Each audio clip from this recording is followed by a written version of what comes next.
Hello everyone, welcome back to the channel. तो 10,000 world के new episode में आप सबका स्वागत है। अगर आप लोगों ने इसके प्रीवियस एपिसोड नहीं देखे तो देख लेना, जिनको हमने ऑलरेडी अपलोड कर रखा है। अगर आप लोगों ने देख लिया है तो अच्छी बात है। तो फिर चलिए इसके न्यू एपिसोड को अब हम स्टार्ट करते हैं। तो एपिसोड की स्टार्टिंग में हम लिन फैंग को देखते हैं, जो कि अपने 9 nether river and mountain map का यूज करते हुए उस एंशिएंट इमोर्टल एम्परर के फ्रेगमेंट के अटैक से बच रहा था। और वहीं पे हम क्योस ड्रैगन को देखते हैं, जो कि लिन फैंग के पीछे छिपा हुआ था। वो कहने लगता है, मास्टर, इसने तो हमारे ऊपर अटैक करना अचानक से स्टार्ट कर दिया। इसका मतलब इस जगह पे इमोर्टल एम्परर का यूनिवर्सल लॉ खुद ही एक्टिवेट होके दूसरों के ऊपर अटैक कर सकता है। आखिरकार ऐसा कैसे? ये सब कुछ कहते हुए वो वहां पे डर रहा था और बहुत ही ज्यादा डिस्टर्ब कर रहा था, जिसकी वजह से हम देखते हैं वहां पे लिन फैंग क्योस ड्रैगन को पकड़ते हुए पीछे की तरफ फेंक देता है, जहाँ पे क्योस ड्रैगन दूर जाके गिरा था। जिसके बाद में हम देखते हैं लिन फैंग सोचने लगता है, इस स्ट्रेंथ को देखकर मुझे ऐसा लग रहा है कि ये स्ट्रेंथ गॉड एम्पर रिलम के फर्स्ट लेयर जितना तो होगा, फिर भी ये अपने ही विल से अटैक कर रहा है। जरूर इसके अंदर इस एंशिएंट इमोर्टल एम्पर का थोड़ा सा विल बचा होगा। ये सब कुछ कहते हुए हम देखते वहां पे लिन फैंग अपने एनर्जी को पूरी तरीके से रिलीज करने लगा था, ताकि वो इस सोर्ड अटैक को पूरी तरीके से रोक सके। बट हम देखते लिन फैंग कुछ करता उससे पहले गॉडेस नांगो बाहर आते हुए कहने लगती है, इसे मैं हैंडल करती हूँ। इतना कहते हुए हम देखते हैं वो बाहर आ गई थी, जहाँ पे उन्होंने उस स्पिरिचुअल सोर्ड अटैक को अपने एक ही हाथ से रोक दिया था। अब ये सब कुछ देखकर दूसरी तरफ क्योस ड्रैगन कहने लगता है, सच में ये गॉडेस तो बहुत ही ज्यादा पावरफुल है। मुझे तो भरोसा नहीं हो रहा कि मेरे मास्टर इतने ज्यादा पावरफुल कल्टीवेटर से घिरे हुए हैं, जो कि यहाँ पे मास्टर को सपोर्ट करते हैं। ये सब कुछ कहते हुए हम देखते वहाँ पे क्योस ड्रैगन बहुत ही ज्यादा खुश हो रहा था और वो मन में सोचने लगता है, सच में मैंने एक अच्छे से इंसान को चूज किया। वहीं पे दूसरी तरफ उसकी बकबक को सुन के हम देखते वहाँ पे गॉडेस नांगोन पीछे की तरफ देख रही थी, जहाँ पे उन्हें देखता हुआ देखकर लिटरली यहाँ पे साउटियान उनके प्यार में पागल हो जाता है।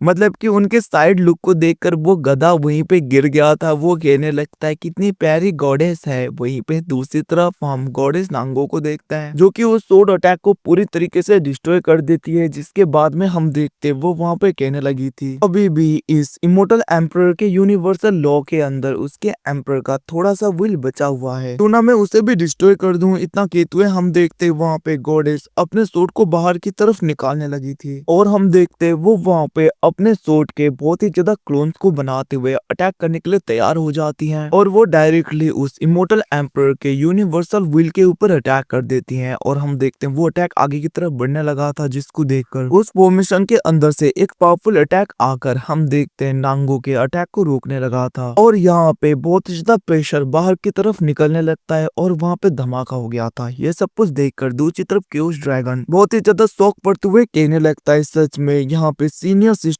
तो बहुत ही ज्यादा पावरफुल है। क्या वो यहाँ पे अपनी स्ट्रेंथ को पूरी तरीके से हाइड कर रही थी? ये सब कुछ कहते हुए क्योस ड्रैगन वहाँ पे बहुत ही ज्यादा शौक होते हुए गॉडेस को देख रहा था, क्योंकि यहाँ पे गॉडेस ने इस इमोर्टल एम्परर के बचे हुए विल को पूरी तरीके से नलिफाई कर दिया था। वहीं पे हम देखते हैं वहाँ पे गॉडेस कहने लगती है, अब इसका विल पूरी तरीके से डिस्ट्रॉय हो गया है, तो हम आराम से इसके यूनिवर्सल लॉ को एब्जॉर्ब कर सकते हैं। इतना कहते हुए हम देखते वहाँ पे गॉडेस उसी जगह पे बैठ के कल्टीवेट करने लगी थी। वहीं पे दूसरी तरफ लिन फैंग भी उसी जगह पे बैठ जाता है और वो अपने डीमन क्लैन के अवतार, मतलब कि तीनों अवतार को, तीनों क्लोन्स को बाहर की तरफ निकाल रहा था, ताकि वो इस जगह पे कल्टीवेट कर पाए दूसरों से जल्दी। वहीं पे दूसरी तरफ हम देखते हैं थंडर ड्रैगन लेलोंग उस जगह पे आ गए थे, जहाँ पे वो उस इमोर्टल एम्पर के यूनिवर्सल क्योस लॉ को देखकर कहने लगता है, ये मेरे लिए सुइटेबल नहीं है, क्योंकि मैं कोई सोर्ड कल्टीवेटर नहीं हूँ। वैसे भी इसकी इमोर्टल एनर्जी का यूज करते हुए मैं अपने ओरिजिन को और भी ज्यादा स्ट्रॉन्ग बना सकता हूँ। इतना कहते हुए हम देखते वहाँ पे क्योस ड्रैगन उस एनर्जी को पूरी तरीके से एब्जॉर्ब करने लगे थे। और वहीं पे दूसरी तरफ हम गॉडेस को देखते हैं, जो कहने लगती है, बस थोड़ी देर और, जिसके बाद में मैं अपने गॉड एम्पर रिलम के कल्टीवेशन को पूरी तरीके से रिकवर कर लूंगी। दूसरी तरफ हम लिन फैंग को देखते हैं, जो कि अपने सब अवतार के साथ में कल्टीवेट कर रहा था और उसका वहाँ पे सोर्ड मार्शल स्पिरिट भी बाहर की तरफ आने लगता है और हम देखते हैं वहाँ पे supreme sword martial spirit directly उस इमोर्टल एम्परर के सोर्ड एनर्जी को पूरी तरीके से एब्जॉर्ब करने लगा था और वो इससे बहुत ही ज्यादा तेजी में एब्जॉर्ब करने लगता है। वहीं पे दूसरी तरफ लिन फैंग की जैसे ही आंखें खुलती है वो शॉक हो गया था। वो कहने लगता है मेरा सोर्ड मार्शल स्पिरिट खुद ही एक्टिवेट हो गया ताकि वो इस इमोर्टल एम्परर के सोर्ड एनर्जी को सोर्ड इंटेंट को पूरी तरीके से एब्जॉर्ब कर सके। ये सब कुछ तो होना था वैसे भी क्योंकि मेरा सोर्ड मार्शल स्पिरिट एक सुप्रीम सोर्ड है और एक सुप्रीम सोर्ड मार्शल स्पिरिट होने के नाते ये तो यहाँ पे एब्जॉर्ब होगा ही क्योंकि ये सारे सोर्ड का किंग माना जाता है। एक बार मैं इसके अंदर जाके चेक कर लेता हूँ। इतना कहते हुए हम देखते वहाँ पे लिन फैंग अपने एनर्जी को गैदर करते हुए अपने सोर्ड मार्शल स्पिरिट के अंदर की तरफ चला गया था और हम देखते जैसे ही लिन फैंग अपने मार्शल स्पिरिट के अंदर जाके चेक करने लगता है वहाँ पे बहुत ही ज्यादा सोर्ड एनर्जी चारों तरफ फ्लक्चुएशन हो रहा था। इवन कि हम देखते हैं बहुत ही ज्यादा सोर्ड्स उसके मार्शल स्पिरिट के आगे बढ़ रहे थे और वहीं पे उसका मार्शल स्पिरिट पूरी तरीके से अवेकन होने लगता है। उसकी स्ट्रेंथ काफी बढ़ रही थी। ये सब कुछ देखकर लिन फैंग भी थोड़ा बहुत शॉक हो गया था। वहीं पे दूसरी तरफ हम लिन फैंग के दोनों छोटी छोटी बच्चियों को देखते हैं जो कि किसी आर्टिफैक्ट का यूज करते हुए मतलब कि किसी सोर्ड टाइप का आर्टिफैक्ट का यूज करते हुए लिन फैंग के लोकेशन को चेक कर रही थी। बट हम देखते हैं वहाँ पे एकदम से बहुत ही ज्यादा एनर्जी रिलीज होने लगता है जिसकी वजह से हम देखते हैं वहाँ पे जियाओ युन और आयुन पीछे की तरफ हो गए थे और वो लोग कहने लगते हैं हम फिर से फेल हो गए। वहीं पे दूसरी तरफ हम देखते हैं सुयान आगे आते हुए कहने लगती है तुम लोग चिंता मत करो, वैसे भी तुम लोग बहुत ही ज्यादा मेहनत कर रहे हो, बहुत ही ज्यादा कोशिशें कर रहे हो अपने फादर के लोकेशन को ढूंढने की। जिसे सुन के हम देखते हैं दूसरी तरफ वहाँ पे जियायुन कहने लगती है सिस्टर इसका मतलब क्या यहाँ पे हमारे फादर इस रिलम से बाहर चले गए हैं क्योंकि हमारा क्वासी एम्परर रिलम का हेवनली सीक्रेट डिस्क भी उन्हें ढूंढ नहीं पा रहा। जिसे सुन के हम देखते वहाँ पे सुयान कहने लगती है ऐसा हो सकता है। तभी हम देखते वहाँ पे आयुन आगे बढ़ते हुए कहने लगती है सीनियर सिस्टर क्या इसका मतलब हम लोगों को भी स्टार टावर पैलेस में वापस चले जाना चाहिए। जिसे सुन के हम देखते हैं दूसरी तरफ वहाँ पे सुयान कहने लगती है इतनी जल्दी नहीं, हम कुछ दिनों और वेट करते हैं, क्या पता तुम्हारे फादर क्यों उस लैंड में कल्टीवेट कर रहे हो। अगर ऐसा हुआ तो ऑफ कोर्स यहाँ पे क्वासी एम्पर रिलम का कोई डिवाइन आर्टिफैक्ट भी उन्हें ट्रैक नहीं कर सकता क्योंकि उस जगह पे रिस्ट्रिक्शन लगाया गया है जिसकी वजह से कोई भी किसी को वहाँ पे ट्रैक नहीं कर सकता। तो हमें कुछ टाइम और वेट कर लेना चाहिए, क्या पता तुम्हारे फादर आ जाए। जिसे सुन के हम देखते वहाँ पे दूसरी तरफ जियायुन कहने लगती है फादर तो अगर क्योस लैंड में होंगे तो क्या अभी भी वो खतरे में होंगे, हमें क्या करना चाहिए। जिसको सुन के हम देखते हैं दूसरी तरफ वहाँ पे सुयान कहने लगती है पिछली बार हम सब ने देखा कि हेवनली दाऊ ने तुम्हारे फादर की हेल्प की थी तो मुझे नहीं लगता कि उन्होंने यहाँ पे लिन फैंग को किसी खतरनाक जगह पे सेंड किया होगा। तो तुम्हारे फादर भी जरूर उस जगह पे गए होंगे जहाँ पे ज्यादा खतरा ना हो। क्या पता तुम्हारे फादर को यहाँ पे हेवनली दाऊ कोई ग्रेट अपॉर्चुनिटी प्रोवाइड करे जिसकी वजह से तुम्हारे फादर और भी ज्यादा पावरफुल हो सके। अबे सुन के हम देखते हैं आयुन और जियायुन कहने लगती है सीनियर सिस्टर अगर ऐसा हुआ तो ये बहुत ही अच्छी बात होगी ना, हमारे फादर खतरे में भी नहीं होंगे और बहुत ही ज्यादा पावरफुल और हो जाएंगे। तो फिर सीनियर सिस्टर क्या हमें ऐसे ही चुपचाप यहीं पे खड़ा होना चाहिए और फादर का वेट करना चाहिए। तो फिर हम क्या करें। जिसको सुन के हम देखते हैं वहाँ पे सुयान कहने लगती है तुम लोग चिंता मत करो, तुम लोग यहीं पे रहकर कल्टिवेट करना। वैसे भी मैंने बहुत ज्यादा लोगों को बता रखा है कि अगर तुम्हारे फादर कहीं पे अपीयर हुए तो वो हमें डायरेक्टली बता दे जिसकी वजह से तुम अपने फादर को भी ढूंढ ही लोगी। अभी सुन के हम देखते वहाँ पे आयुन और जियायुन कहने लगती हैं अगर ऐसी बात है तो ठीक है। इतना कहते हुए हम देखते वहाँ पे वो दोनों बहुत ज्यादा खुश हो गई थी। बट हम देखते हैं एकदम से वहाँ पे आयुन कहने लगती है बट हमारे फादर तो अंकल गुफेंग के साथ में थे ना, तो उन्हें तो हमारे बारे में जरूर पता चल गया होगा। तो फिर आखिरकार फादर हमसे मिलने के लिए क्यों नहीं आए। ये सुन के हम देखते वहाँ पे जियायुन भी सोचने लगी थी। दूसरी तरफ आयुन कहने लगती है क्या इसका मतलब फादर हमें लाइक नहीं करते और उन्होंने हमें छोड़ दिया जानबूझ के। जिसे सुन के हम देखते हैं दूसरी तरफ वहाँ पे जियायुन कहने लगती है जूनियर सिस्टर तुमने ठीक कहा, वैसे भी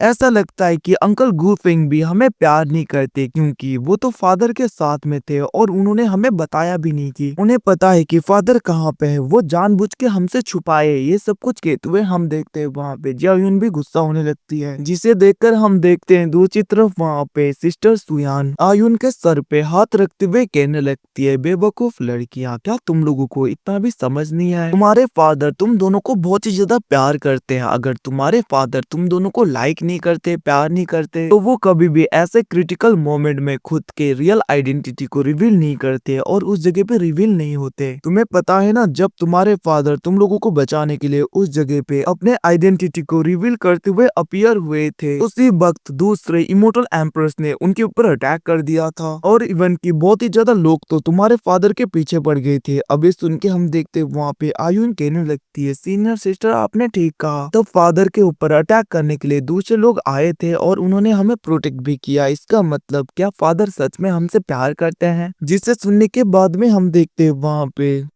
सुयान कहने लगती है, तुमने ठीक कहा, तुम दोनों के फादर बहुत ही ज्यादा तुम लोगों से प्यार करते हैं। अभी सुन के हम देखते वहाँ पे आयुन कहने लगती है, वैसे भी आउटसाइड वर्ल्ड कितना ज्यादा खतरनाक है, हम तो अपने जगह पे भी नहीं, वैसे भी फादर के बहुत ही ज्यादा पावरफुल दुश्मन भी हैं जो उनके ऊपर अटैक करने के लिए उनके पीछे पड़े हैं, बट हम तो उनके हेल्प के लिए कुछ भी नहीं कर पा रहे। हमारे फादर को अकेले पावरफुल एनिमी के साथ में फाइट करना पड़ रहा है। जिससे सुन के हम देखते हैं दूसरी तरफ वहाँ पे सुयान कहने लगती है, तुम दोनों ने ठीक कहा, तुम्हारे फादर सारे पावरफुल एनिमी से अकेले लड़ रहे हैं, वो भी तुम लोगों के लिए। तो यहाँ पे तुम दोनों को समझना चाहिए अपने फादर की सेक्रीफाइस को, वो कैसे पावरफुल हो रहे हैं ताकि वो अपने फैमिली को, अपने लोगों को प्रोटेक्ट कर सके। तो तुम दोनों को भी यहाँ पे अपने कल्टीवेशन पे ध्यान देना चाहिए, अपने फादर को दिखाना चाहिए कि तुम लोग भी पावरफुल हो सकते हो कल्टीवेशन करके। ताकि तुम्हें हम देखते वहाँ पे सुयान उन दोनों को कहने लगती है, तुम लोग भी अब यहाँ पे मेहनत से कल्टीवेट करना, ठीक है ना? जिसको सुन के हम देखते वहाँ पे जियायुन कहने लगती है, हम दोनों और भी ज्यादा हार्डवर्क करेंगे और भी ज्यादा पावरफुल हो जाएंगे, जैसे कि हमारे ग्रैंडफादर हैं और हमारे ग्रैंडफादर की तरह पावरफुल होकर हम दोनों अपने फादर की हेल्प करेंगे हर एक फाइट में, और हमारे होते हुए हम दोनों के फादर को कोई कुछ भी नहीं कर पाएगा। जिसे सुन के हम देखते वहाँ पे सुयान कहने लगती है, हाँ तुम दोनों ऐसा ही करना। अब वो लोग ऐसी बातें कर रहे थे, तभी हम देखते वहाँ पे सुयान के क्लैन की एक लेडी आगे आते हुए कहने लगती है, यंग मास्टर सुयान, हमारे क्लैन के ऊपर एनिमी ने अटैक कर दिया है, तो हम यहाँ पे कुछ भी नहीं कर पा रहे, जल्दी से आप एंसेस्टर लैंड में चली जाइए। इतना कहते हुए हम देखते वो वहाँ पे परेशान हो रही थी, जिसको देखकर जियायुन आयुन थोड़ी सी डर जाती हैं। वहीं पे दूसरी तरफ हम लिन फैंग को देखते हैं जो कि अभी भी कल्टीवेशन कर रहा था। तभी वहाँ पे थंडर ड्रैगन लेलोंग कहने लगते हैं, मैंने इमोर्टल एम्पर रिलम के फर्स्ट ट्राइबुलेशन जितना अपने एनर्जी को रिकवर कर लिया है। गॉड एम्पर रिलम के पूरे स्ट्रेंथ को रिकवर करने के लिए मुझे और भी ज्यादा एनर्जी की जरूरत पड़ेगी। वहीं पे दूसरी तरफ हम देखते वहाँ पे गॉडेस नांगो भी कहने लगती है, मैंने first tribulation immortal emperor realm के पीक तक अपने स्ट्रेंथ को रिकवर कर लिया है, बट मुझे अपने गॉड एम्पर रिलम के पूरे स्ट्रेंथ को रिकवर करने के लिए मुझे और भी ज्यादा इमोर्टल एम्पर के यूनिवर्सल फ्रेगमेंट की जरूरत पड़ेगी। इतना कहते हुए हम देखते वो वहाँ पे फिर से वहाँ पे क्यों यूनिवर्सल लॉ को एब्जॉर्ब करने लगी थी। वहीं पे दूसरी तरफ हम लिन फैंग को देखते हैं जो कि कहने लगा था, मेरे क्लोन्स और मेरी कल्टीवेशन काफी बढ़ गई है और मैंने तो सुप्रीम एम्पर तक ब्रेक थ्रू कर लिया, और इवन की मेरी सोड इंटेंट की एनर्जी यहाँ पे एम्पर रिलम जितना पहुंच गया है।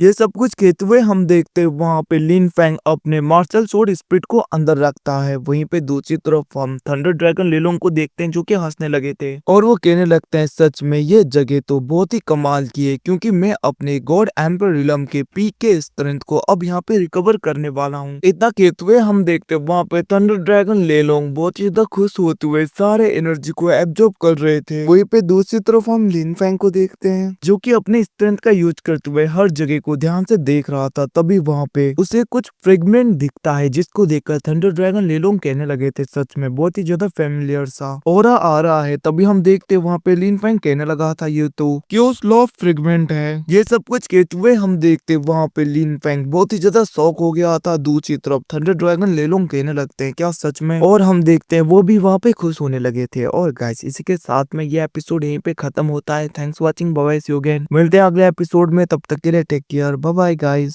सी यू अगेन, टाटा।